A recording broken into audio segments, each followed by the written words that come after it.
આમ તો ચોમાસાની સિઝન ચાલતી હોય ત્યારે ઘણી બધી પોસ્ટ મૂકવામાં આવતી હોય છે અને હું પણ જનરલી ઘણીવાર લખીને પણ મૂકતી હોઉં છું અને આવી રીતે વિડીયો દ્વારા પણ કહેતી હોઉં છું કે જ્યારે વરસાદનો ટાઈમ હોય તો રસ્તા પરથી જ્યારે તમે લોકો પાસ થાવ છો તો તમારો વ્હીકલ નાનું કે મોટું હોઈ શકે, તમારી પાસે ટુ વ્હીલર ફોર વ્હીલર જે કંઈ પણ હોય, તો ધ્યાન રાખો કે તમારી આજુબાજુ જે લોકો ચાલી રહ્યા છે, આવજા કરી રહ્યા છે, એ લોકોને તમારા કારણે કોઈ નુકસાન ન થવું જોઈએ. વરસાદનો માહોલ છે, સમજી શકાય, બધે પાણી ભરાયા હોય, ખાડા પડ્યા હોય, બરાબર છે. તો તમે ટુ વ્હીલર લઈને નીકળો છો તો પણ ધ્યાન રાખો કે તમારી આસપાસ બીજા ટુ વ્હીલરવાળા અથવા ચાલતા જઈ રહેલા લોકોને તમારા આવવા જવાથી પાણીના છાંટા કે તમે જઈ રહ્યા છો તો ગંદકી પણ હોય તો એના છાંટા ન ઉડે, કારણ કે એ લોકો બહાર જઈ રહ્યા હોય, સ્કૂલ જઈ રહ્યા હોય. અને ફોર વ્હીલરવાળા તો ખાસ ધ્યાન રાખે કે એટલું ફાસ્ટ એ લોકો જતા હોય છે કે તમે દૂરથી જતા હોય, તમે ધીમા પડી જાઓ, તમારી નજરથી નજર મળે, તમે એવું બતાવવા માંગો છો કે ધીમી પાડો ભાઈ એમ, છતાં એ લોકોને કંઈ જ ફરક ન પડે અને ધનાઈને જવા દે અને તમે આખા પલળી જાઓ. ટુ વ્હીલરવાળા હોવ, તમે લોકો ટુ વ્હીલર પર હોવ, છતાંય પલળી જાઓ આખા. હવે તમે સ્કૂલ જઈ રહ્યા હોય, ઓફિસ જઈ રહ્યા હોય, તો વિચારવાની વાત છે કે એ વ્યક્તિ પાસે એટલો ટાઈમ ન હોય કે ઘરે જઈને ફરી ચેન્જ કરીને જઈ શકે. અને વિદ્યાર્થીઓ પાસે તો બીજો સ્કૂલ ડ્રેસ અવેલેબલ હોય એવું પણ ન હોય, એટલે મોડા પડે તો પણ પ્રોબ્લેમ થાય અને બીજો સ્કૂલ ડ્રેસ ન હોય એવું પણ બની શકે. અને આવું જ ઓફિસ જઈ રહેલા કે પોતાના ધંધા પર જઈ રહેલા લોકોને પણ લાગુ પડે. તો પ્લીઝ જે લોકો આવું કરો છો કે ખૂબ જ ઝડપથી પૂરપાટ ચાલો છો, સમજી શકાય છે કે તમારે પણ જે તે જગ્યાએ ટાઈમે પહોંચવાનું હોય છે, તો તમારે ટાઈમે પહોંચવાનું છે એના માટે થઈને તમે આજુબાજુવાળાને બિલકુલ જોતા જ નથી, નજરઅંદાજ કરો છો. આ બિલકુલ બરાબર નથી. પ્લીઝ આના વિશે વિચારજો.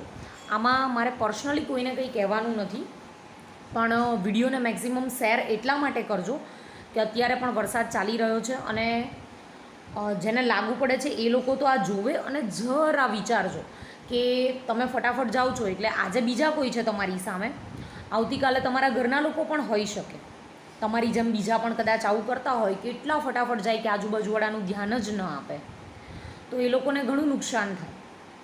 ઘણીવાર નાનું બાળક હોય, સાયકલ લઈને જતું હોય, તો તમારી સ્પીડ જોઈને એ પડી પણ જઈ શકે, એને વાગી પણ શકે. અને તમારે તો ફોર વ્હીલર હોય, ટુ વ્હીલરવાળાને કદાચ એટલું બધું પાણી ઉડે કે એને પણ કંટ્રોલ ન રહે અને વ્હીકલમાંથી એ પણ પડી શકે. તો પ્લીઝ આ બધી જ વસ્તુઓનું ધ્યાન રાખો. અને મોર્નિંગમાં તો લગભગ હું સવારે મોર્નિંગમાં જતી હોઉં છું એટલે જોતી હોઉં છું, ખાસ કરીને ઇકો ગાડીવાળા કે જે લોકો સ્કૂલમાં બાળકોને લેવા મૂકવા જતા હોય છે. હું સમજી શકું છું કે વધારે બાળકોને લઈને જવાના હોય એટલે તમે લોકો કદાચ ટાઈમે નીકળે હોય, પણ બાળકો પોતાની રીતે બધા જ બાળકો 2-2 મિનિટ મોડું કરે તો તમારે અંતે મોડું થઈ જાય ને સ્કૂલમાં તમારે પણ કદાચ સાંભળવું પડે, એટલે તમે પૂરપાટ દોડતા હશો, ઝડપથી દોડતા હશો, સમજી શકાય છે. પણ છતાંય અગત્યનું છે કે તમે અને સામેવાળા બંને સુરક્ષિત રીતે જગ્યા પર પહોંચો. તો પ્લીઝ આનું ધ્યાન રાખજો, બરાબર છે. અને હમણાં જ એક ઘટના બનેલી, કદાચ તમારા લોકોના ધ્યાનમાં હશે કે નહીં. બસવાળા એટલી ગવર્મેન્ટ બસ હતી, એટલી સ્પીડથી એણે ધનાઈને પાણીમાંથી લઈ લીધું. એને એમ કે મારી મોટી ગાડી છે એટલે મને વાંધો નહીં આવે. તો એના કારણે, એની સ્પીડના કારણે આજુબાજુવાળા એક્ટિવા અને બાઇકવાળા, યાની કે ટુ વ્હીલરવાળાને એટલો બધો પ્રોબ્લેમ થયો કે એ લોકો પડી ગયા અને ટાયરની નીચે આવી ગયા.